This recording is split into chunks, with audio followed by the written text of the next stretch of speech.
Welcome, welcome. This is number 14 of NFT World. Legendary, how are you doing? Pretty good. And GM for the second time from sunny San Diego. As I said, I'm getting used to that, and I'm going to stick with it for the time that I'm here. You say that, but London's pretty sunny as well, man. So, It's too sunny, probably, right? yeah, yeah. But we can't complain.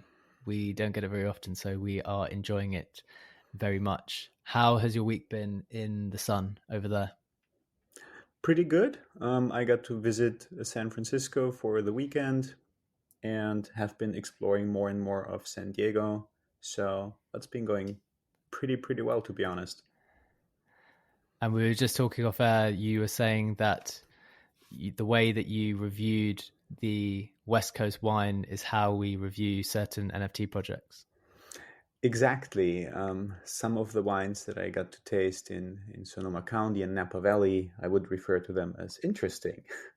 Very different It's like from the European wines, I would say. this is the best we can say about things. If you're asking us to review a project and we really can't think of anything to say, we will say that it is interesting. I find This it's is also a perfect answer if you want to confuse someone who made you dinner, a friend of yours, and he's like, how does it taste? And you're like, tastes interesting. It's a very good adjective to use, or adverb, depending. yeah, I think it probably slides over into the scale of being a negative thing, and maybe people are clued up on it now and will know that you're basically trying to say that it's bad. But it's got enough scope for you to be like, no, I literally mean it's really interesting how, like, you could bring it back after Yeah, saying yeah, yeah, exactly. It's a very flexible and very diplomatic word, I'd say. It's very interesting, right? it. Indeed. So we've got a bunch of interesting stuff to talk, a bunch of interesting stuff to talk about in this week on NFT World. We're going to start with a shopping spree that the Weeknd went on for 40 ETH, so $70,000 of Fvckrender NFTs. And the reason why I wanted to speak about this, so he ended up buying 47 pieces from the artist Fvckrender.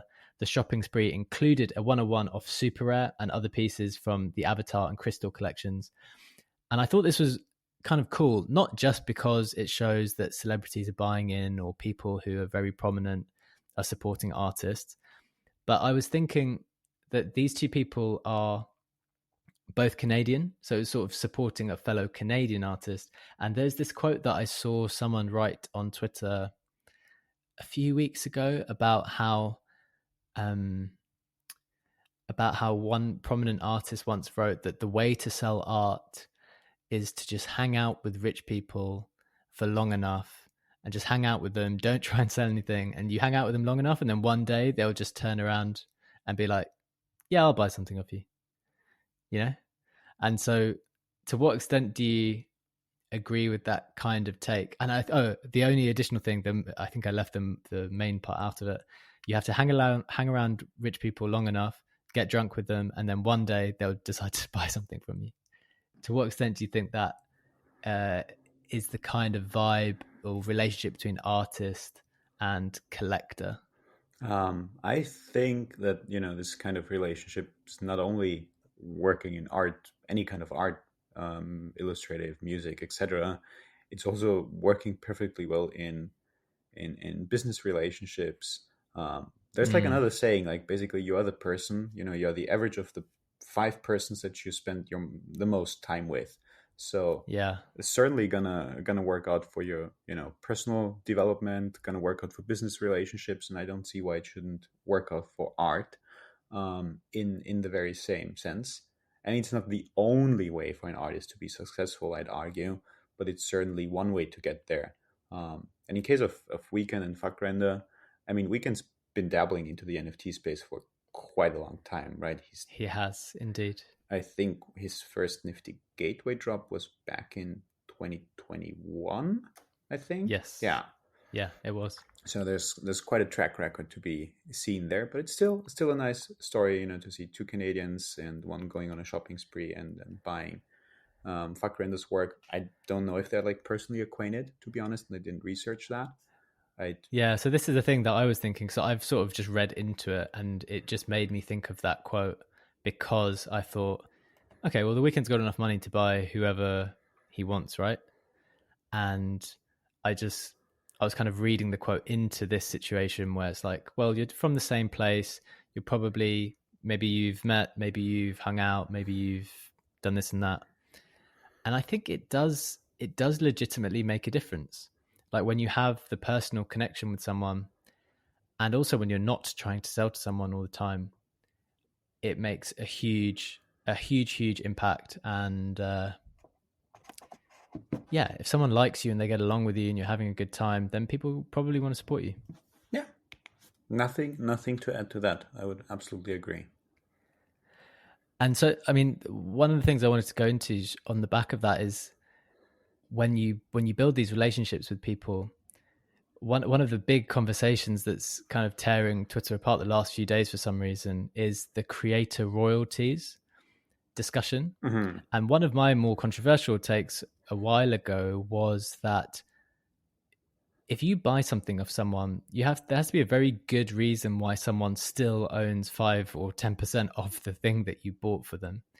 And so if you when you buy something of an artist, you know that okay, if you DM them in the future or if you're trying to sell in the future, they're going to actually take an active role in continuing the relationship between you, and they're going to help you out if you need to sell, or if they reach out and want to, I don't know, ask you a question about your process or interview or something, then you're going to be responsive. Then that might be a way to justify this proportion of ownership that they, despite buying your piece, that they don't have anymore. And I don't know how well that was received in general because people are so wedded to the idea that creators in the space should automatically get X percentage.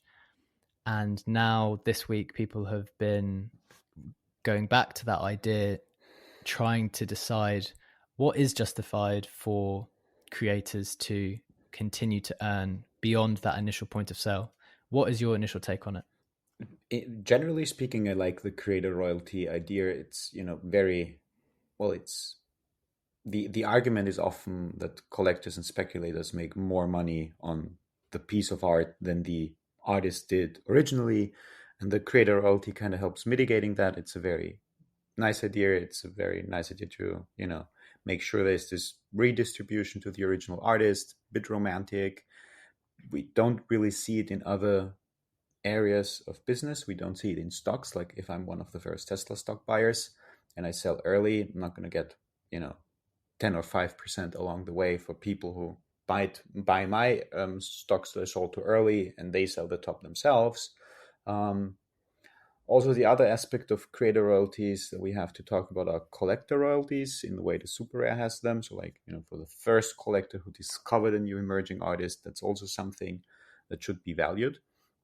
And I definitely think there is value in that aspect of discovering an artist, helping them grow, and helping them make their way. So I think creator royalties also are very interesting, but I think it's difficult to enforce them. It's very, very difficult to enforce them across platforms. Um, Yeah, so you mentioned a very good. So like Twitter's been breaking itself in two the last. I don't even know why really. Like it's not a super complex topic, but you mentioned a Beeple tweet with which you thought uh, made a lot of sense. What was the sentiment of that tweet, and why did that make sense to you? Yeah, he tweeted, I think the creator royalty argument is actually a lot simpler than people make it out to be. There is zero way to force royalties technologically, so creators will have to build a collective base that want to honor these royalties. It's really that simple.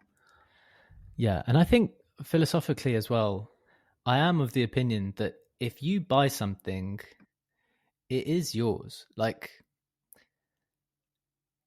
I, I'm just not convinced of the idea that you can sell something to someone, do nothing for 5 years, 6 months, 18 months, and then expect to get a 5 to 10% cut when they sell it after. Like, that's not the way the rest of possessions work. Um, I'm certainly not convinced of that. So I do think that, having said that, yeah, I agree with you. I like the idea of an artist royalty, but it's kind of like, well, you kind of need to work for it in a way. So it's like, yeah, you need to cultivate a base who will respect it, but equally, you can't get too arrogant as to think, well, I've sold you this expensive piece. I'm going to, like, I sold it to you in August. See you later in 12 months' time when you want to sell it. I'm just going to trust that you're going to do it, even if that is they're a notable collector or whoever. Like, you should probably have made an effort at some point in time with them to make sure that they're happy, to make sure that they're cool. But I think one of the things, artists don't necessarily want to do that stuff. It's like, well, look, if you don't want to do extra work on top of being the artist, then don't expect an additional royalty. The question, or two questions really are, and I haven't looked at the data, but I'm going to do that. What kind of creators actually, benefit in a significant way from creator royalties? If I look at someone like Xcopy, I love Xcopy, great artist, has been there, since forever, has sold art very, very cheaply. And if you have an old Xcopy piece and flip that right now for 300K and he makes 30K on that, good for him, but it's not going to make a huge dent in his current revenue, right? So my argument is, if someone is able to sell art like Xcopy's work for 300K, and if Xcopy is going to drop work now, he's going to be able to have a very significant price point. So the question on the other hand is, if there's, the artists who aren't Xcopies and don't make millions in this space and make way, way less money, does the creator royalty actually make a difference for them? Or if they get to a point where on a secondary market, one of their pieces gets sold for 100K, 200K, won't they make more money on, the new artwork that they create? So as I said, I really love the concept of rewarding creators and helping artists, but I don't know, like, if creator royalties are the most effective way to help, like, the broader base of artists who are not in the top 50 or in the top 100. I don't know. I don't have the data. It's just a question that I'm raising. Yeah, exactly. I think it probably tries to incentivize them to create work that no one wants, or that people want to sell. And that's why you get all sorts of free editions, or trying to drive volume to a cheaper collection that people put out, so that they can drive secondary royalties to themselves. I mean, look, it's an interesting model. They should definitely be free to explore it. But yeah, I definitely have reservations as to how it's executed. What do you think about the difference between profile picture projects and art specifically? Because obviously we're speaking about art right now, but I think actually a lot of people's frustrations are with that relatively high secondary cut of profile picture projects or community related projects. So do you think there's a distinction between those two, or it doesn't really matter? I don't think that I think, no, I think there is a distinction, but the distinction would go the other way around, because looking at a successful profile picture project, they also have to put in a lot of work on actually delivering on the roadmap, and their initial raise often is to fund something. Like, they raise a couple of millions and they want to develop a game, they want to create something, and they're going to use that money. So they are incurring costs and they're like kind of funding that, and they don't really get paid on the primary sale. So they either need to create an add-on collection or financially benefit and profit off the royalties. So I think it if it makes sense for artists to have creator royalties, it also makes a lot of sense for PFP projects to have them. In my opinion, you can't argue for royalties for artists and against royalties for PFPs per se. I mean, I get the frustration. Like, if a project dumps, and this is something we discussed, right? When the Moonbirds floor goes down, the creators still make money on every moonbird that's dumped below the floor and sold, right? This creates a very weird reward structure, but that's part of the way how these royalties work. I don't think that it is the best way for royalties, how they should work in this ecosystem, but we're still at the very beginning, and I think that we're going to see more refined and sophisticated royalty agreements in the future. Yeah, I think there could be like a variety of different types in future. To summarize and to sort of be clear, I'm like very pro creator royalty, but you can see how from a collector standpoint it's a real kick in the teeth. Say if you do buy something for 20, 30k, it then dumps to 5k, and then you're paying 10% as a royalty to someone else. It's like you've lost a hell of a lot of money, and then you're getting kicked with 10%. And I wonder whether there would be a way. I saw this suggested on Twitter somewhere. I don't know if this is possible. And to be clear, this is the point, right? This stuff is not necessarily possible to enforce, but would there be an interesting way to be like, look, the proportion of your profit that you make, there's a percentage of that which goes to the creator. I don't know if that's even possible, but at least that would take. And if you lose money, I don't even know if artists would say, look, if someone's losing money on your work, like they supported you at one point, they then for whatever reason need to sell, but it's at a lower value because the value of the work's gone down. Do you think that is just for you to be profiting off their loss? I don't know what artists would say to that. I probably would think that they wouldn't want that part of the downside royalty. And maybe there's a way to structure the smart contract like that, that royalties can only be captured on upside sales and not on, downside sales, not on loss, on incurring losses. And the other thing about, not being able to enforcing and going back to what people said is, the question is, and we have that, right? The question is, what is the collective mindset? So if we look at the sales history of a certain art piece, we see its entire provenance and we see if this piece of art has been sold on a platform where the creator didn't receive his royalties. And let's say we have an X copy, right? Someone buys it on a platform where there are no creator royalties, probably a platform that we're also going to talk about later in this podcast.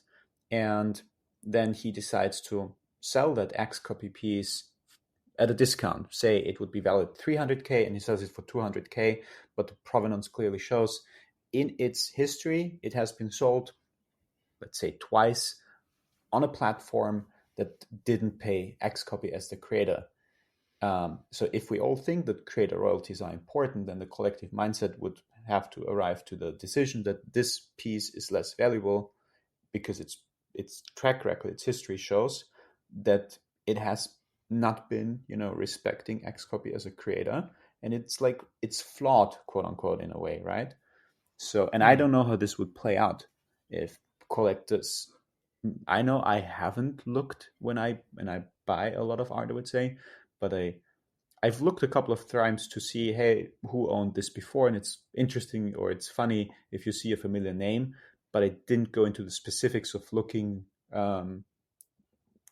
into what platforms it has been traded on, etc. Yeah, that's an interesting point.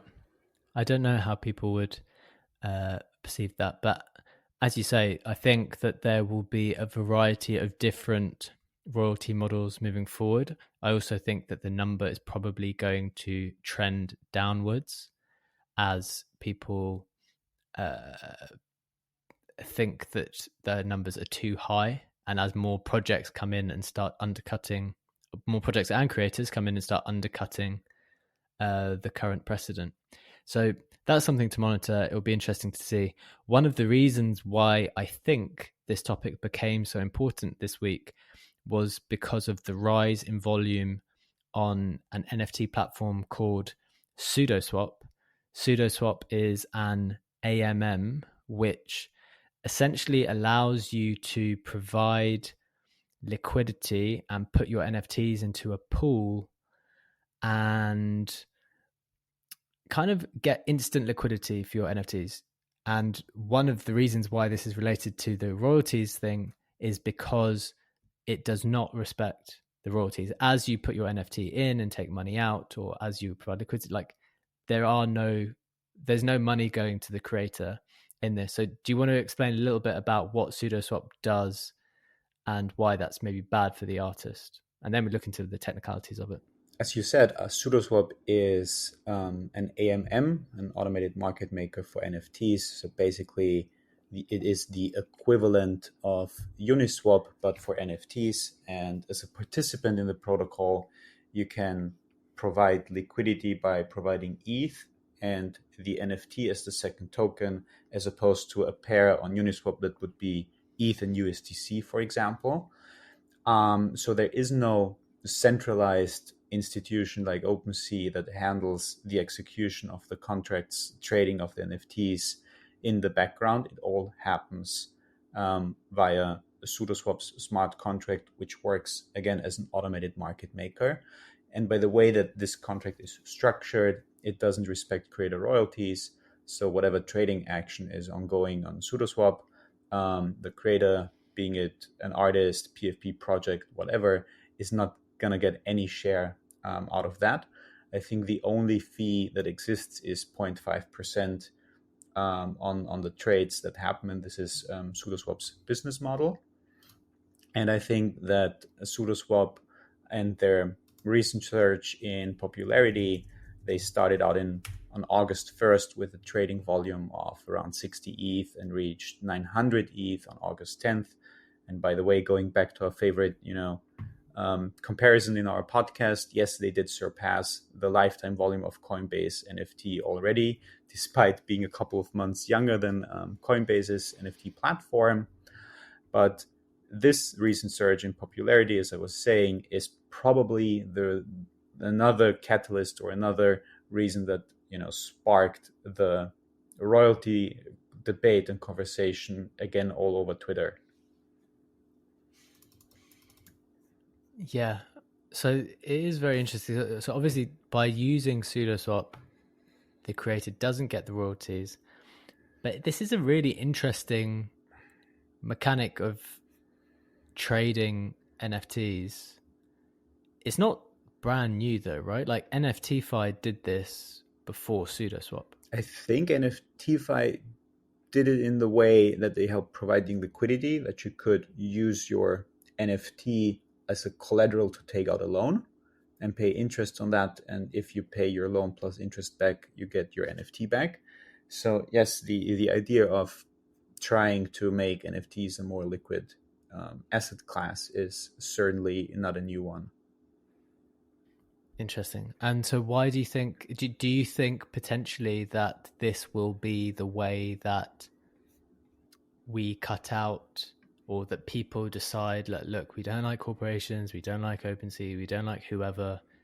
Do you think this could be the way that Web3 fights back against those more corporate marketplaces? Or do you think it's too risky for the average consumer to participate in these liquidity pools? So when I remember being at VCon May this year, this conversation I had very, very often with very many developers in the space who said that everything is so much about decentralization except NFTs. NFTs are traded on often gated platforms, but certainly centralized platforms, which also bear risks for customers.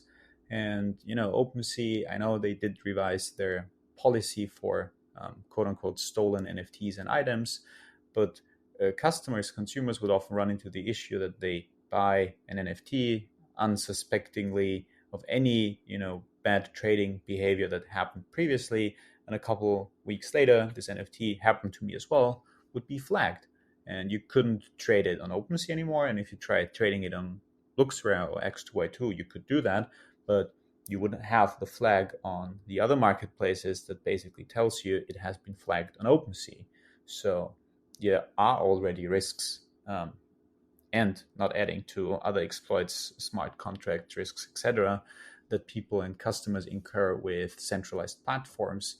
And I think that with everything being so highly focused on decentralization in this space, of course, we need centralized entities to help onboard people because the complexity is high.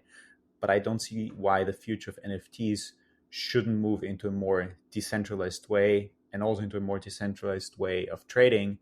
Um, but I think that at some point we could and should see both decentralized trading that also respects creator royalties. It's going to be very complex to do that. Probably there could be a way to cut them in on the pool fees or on other part of the trading activity. But I'm sure that someone's going to figure something out that's going to be, a working solution for that that helps making NFTs more liquid, but also respecting royalty agreements. Yeah, that is interesting because if you do think about it, am I right in thinking this is the equivalent of thinking about it like a centralized exchange like Coinbase or FTX is where you trade your coins, but with a centralized entity. And obviously, things like Uniswap emerged after to do the essentially perform the exact same tasks, but in a decentralized manner. And the thinking here is that look, NFTs exist on the blockchain. They're currently being traded through centralized platforms, but something similar to the way Uniswap worked for coins is what will happen with these things. That's about right, right? Yeah, I'd say that's about right. With the only massive difference being that while you trade your NFTs on OpenSea, they're still in your possession, as opposed to when you trade your coins on Coinbase, they are not in your possession, which makes a very very significant difference.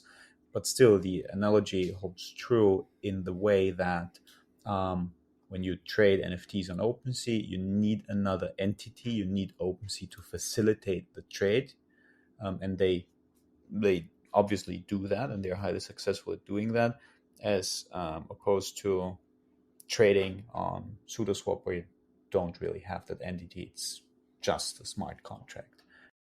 Okay, so since we're talking about OpenSea, we have another very interesting thing to discuss on that topic. And you kind of alluded to it just there, which is there are risks trading with the centralized platform, particularly in relation to freezing of assets.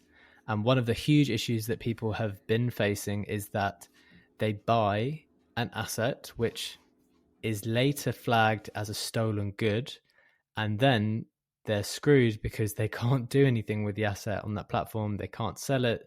They can't do anything with it because it's been flagged as stolen by the person from whom they bought it. What they are trying to do now as an well, I don't know if this is a perfect solution, but let's think it through. What they're trying to do is to say that people who have an NFT stolen can now file a police report within 7 days so that the stolen NFT remains untradeable on OpenSea. So if something is legitimately stolen and a police report is filed, then the NFT will stay frozen. So again, that's still not an ideal solution because the thing is still frozen and you bought it and you can't do anything with it. However, it does give you the get out that look, if no one actually bothers to file a report, then the NFT will become tradable again and you will be able to uh, sell it at market value because it is your asset. It's no longer going to be stolen, no longer going to be treated as if it was stolen or that any kind of malicious activity has taken place with that asset. What do you think of this kind of update to the stolen items policy?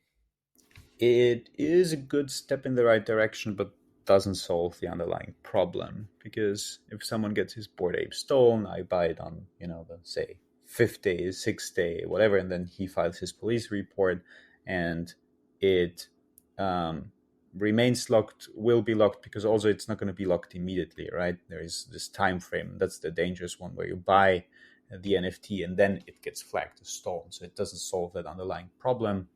And I think, on a personal note, the thing that annoyed me most with OpenSea and their stolen item policy is the fact that if they still make their 2.5% on that trade. So like basically everyone's at loss. Someone lost an NFT because it got stolen. Someone bought an NFT and can't trade it because it is flagged as stolen. But OpenSea still makes good money on that trade. And this was kind of annoying to see. And I don't know if they changed that or if they are reverting those fees in the background. But, just the public view of it, it's not a very good one. Yeah, it's one of those things where I don't actually know what the correct solution would be. However, I can see how it's very, very grating for the people on either side of the trade to see OpenSea just make money, whether the sun is shining or whether it's raining. Like, they will always get their cut. I don't know. What do you think might be a way for this process to work more functionally? Is there a way? As long as we don't have like I think an auto. I think there needs to be insurance. Insurance can't solve all of that problem, I think. I think that is traditionally, in the traditional world, when stuff gets stolen, that is where insurance would step in, right? Like, insurance is there for these types of things. And now I agree, I have no idea how insurance would work in this world, but that would have been the traditional response. Does it work in any case? Theft. Like, if I think I buy a used iPhone on the secondary market in Austria, and then it turns out this iPhone was stolen, I think that I would have to return that thing, and that my seller would basically have to reimburse me because he can't keep the money, obviously, from the stolen good. And in the real world, it's kind of easier to figure out, who is who sold the iPhone to me, especially if we, were to have a contract, and making sure everyone gets what they deserve. So the person who owned the iPhone gets his iPhone back, I get my money back, and the thief who then also proceeds to sell it, gets his punishment or whatever. But that doesn't work equivalently in our anonymous world. And I think the only solution that I could think of right now is basically an AI-based solution that tracks trading activity, and immediately, if something appears to be stolen because a Bored Ape gets siphoned out and sold for like 0.1 ETH or whatever the course of action is, it should be automatically flagged as stolen. And if you are the owner of that, and you say, no, it's not stolen, it was just me, I don't know, gifting it to a friend, tax loss harvesting, doing any other kind of backdoor deal, I can say, it hasn't been stolen, please remove that flag. But as long as this, flag can be, put on the NFT a couple of days later, and there is this risk period in between, there's not going to be a solution for that. It needs to be immediate, so that there can't be this time frame where someone can buy an NFT, thinks it's good to go, and then it's going to be flagged as stolen. So this needs an AI-based, data-based solution, in my opinion. Yeah, I mean, the alternative is you don't do anything, right? Like, I'm sure there are some people who put forward the argument that, look, at the moment you're harming two sets of people. One person got harmed because they had something stolen from them and they lost something hugely valuable. And then in addition to that, you're harming the second person who can't do anything with an asset that they paid money for, and they can't get their money back. So at the moment you're harming two people. That's got to be worse than letting the asset trade and having the buyer who bought it with good money, without knowing that it was illegal, trade it for value. And in the same case, look, you've still got the person who's screwed because they were stolen, had it stolen from them, but that's one person at a loss. But the second person is not at a loss because they're, you're not freezing the asset. So in a way, judging by the damage being done to the number of people, would it not be better to do nothing? Because in that scenario, one person, the person who has it stolen from them, is put at a loss. And if you do something, which is freeze the asset, you're harming two people. That's double the damage. I mean, I would agree with that position, but the issue with that is would that I think OpenSea would run into legal issues if they would just say they don't do anything about it. And isn't that kind of the legal dilemma that, the amount of people who get hurt in any kind of situation um, is not the way how legal judgment works in many societies and countries.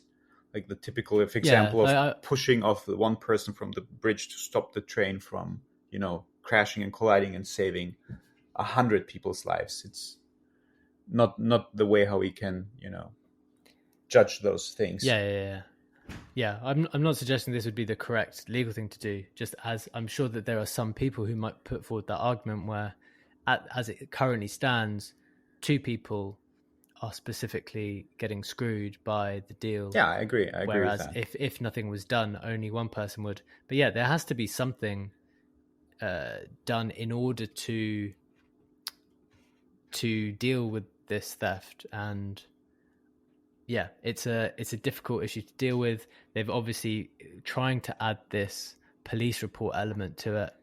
So I guess we'll see how it goes. We will see how it goes. One of the other interesting things, actually talking about a release, the latest popular release, and there haven't been many, to be honest, at the moment to get excited about because the market has been, I don't know, with ETH rising, it hasn't been the most buoyant market in general, though there has been a little uptick in the last few days. The 8liens NFT released with a very interesting model, and that's why we bring it up. So if you're not aware, the 8liens NFT project is run by a few prominent CryptoPunk holders, and they were released for free. And again, tying into this creator royalties discussion, without a secondary royalty, which is very strange because obviously the majority of projects make a certain amount of money from the primary sale and then try to continuously earn money via secondary royalties. So these were released for free. There are no secondary royalty, but the team reserved 10% of the supply for themselves to be unlocked at a later date in the future once, I guess, they're worth a lot of money, or I guess that's the intention, so that they can sell it out to the public kind of in a methodical way. And interestingly, this is the exact same model that the CryptoPunks used when they launched a long time ago, where they were all free, no secondary royalties, but the team kept, I think it was 1,000 CryptoPunks for themselves. What do you think of this model? Well, I think it's marketing wise a very good approach to do, right? It is the most historical moment to execute on a drop in this space to basically replicate what the CryptoPunks did. It makes sense for them to do because they have like the prominent backing of creators and supporters behind that project. And I think it's it is a cool way because we've been, in this podcast talking about is the way to structure royalties in such fashion that you only, as a creator, profit from the upside. And it is kind of works like that, right? Because if you keep 10% of the supply, the 10% of the supply is only going to be valuable if your 8liens are going to be valuable per se. So it's not a bad model to have, but also again, not in this case, but generally speaking, it bears the risk that the creators could dump on their collectors at any point if they wanted to.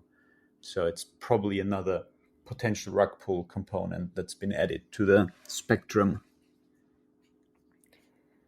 Yeah, I mean that kind of always exists in the sense that Yes, I agree. Yeah, one of the things about the investment in these projects is that people tend to think that large scale investors might always dump, but at the same time, they get institutional investors to some degree are quite helpful, or people holding a great number because it means that it's just taking them off the market. So this might be a 10,000 piece project, but it's not really because 1,000 are just out of the game, not in circulation. So in some ways, it could be seen as a helpful thing. But yes, obviously, in order you 100% know that these have to make it to market for anyone to make any money. So they are going to be on the market at some point in time. And my position on that is that I just this is not the way to launch a project for normal people. Like, you cannot afford to not make any money at any point in time on a project for, I mean, I don't know, until that moment when your allocation of NFTs unlocks. It's completely wild and unprecedented to try to launch a business with zero revenue and zero opportunity for revenue until like 12 months down the line. It's quite absurd. However, as you say, it could be an interesting kind of marketing thing to play into a particular narrative. And look, if you are well capitalized enough, and if you are well off enough to launch in this way, maybe it's an interesting thing to explore. But it would certainly not be my recommendation to people coming into the space to think not only do we not have to, not only do we have to jump on the bandwagon of the free mint meta to try to like get people in, then on top of that we also need to not charge any secondary royalties so that people will trade them and they'll like be moving hands. That would be not my recommendation. Yeah, it reminds me a bit of private equity. So when you want to, start your own private equity fund, you need to put in money yourself. And if someone wants to invest into the private equity fund, he's going to look at your net worth, and he doesn't want you, he wants it to be a significant part that it's going to hurt you if you lose the money that you put in. Because then he knows you are incentivized to do good work, but he also doesn't want it to be that significant that the decisions you're going to make are going to be very, no to little risk, to have a very, very low risk exposure. So you have to kind of be in the middle. And I have the same feeling with this. I want, the creators of the project to really have an incentive to be successful, to have the financial incentive to be successful. I don't want them to depend on being successful, but I also don't want to be them to be in a position where they're like, yeah, if we make 10 more mil, doesn't really matter because we have billions in the background. So there's a sweet spot to be found in there, and reminded me of private equity because this is a very common thought in that world. Yeah, I agree. I think, and it's such a good point about needing to find the right sweet spot of incentives when launching a project, because even the tradition, like what is the opposite of this? The opposite of this is a highly priced mint with secondary fees, which ultimately, if you were to mint out and raise millions of dollars at the beginning for a kind of community-based profile picture project, that is wild and also creates perverse incentives. Like, that is also not good for you as a creator, project manager, project leader for your startup to be given that amount of capital that quickly based on very little information if you don't actually have a plan for how to deploy that capital and bring value to the people who've provided you that funding. So yeah, this is like one extreme option.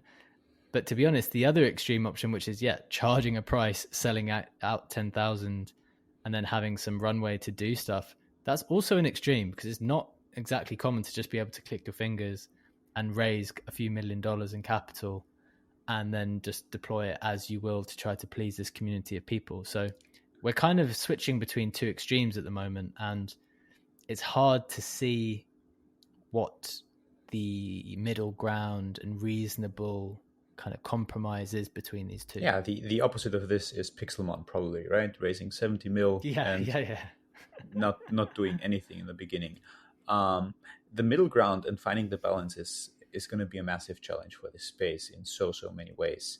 As you said, one point, how to structure drops to create fair incentives for both creators and collectors, how to create platforms that allow you to get significantly faster access to your NFTs, making them more liquid assets, but also, again, protecting consumers and collectors, finding the middle ground for the stolen item policy.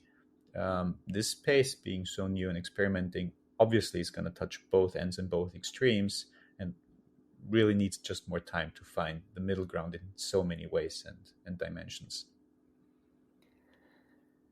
Yeah, I agree. We were having a conversation at the NFT event on Friday, and I guess one of the things that people were well, one person in particular was commenting on our project was that it was interesting to see that when you have a product, we have kind of struck a middle ground in that, look, it's not cheap to mint our product. It costs between $200 to $300 depending on the price of ETH. And the way it kind of strikes the balance, because people pay that price to get in, but then we're also left, but then we also are left a bit vulnerable in the sense that we don't have secondary revenue, but that's why we charge a high price. But because we have a product, we have a high price, and people pay not to flip, right?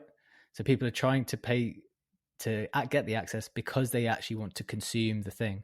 And I think one of the issues with many projects is that there is not actually an underlying product, which makes it very difficult to come to a reasonable either valuation or way to decide how to sell the product, because there isn't actually a product.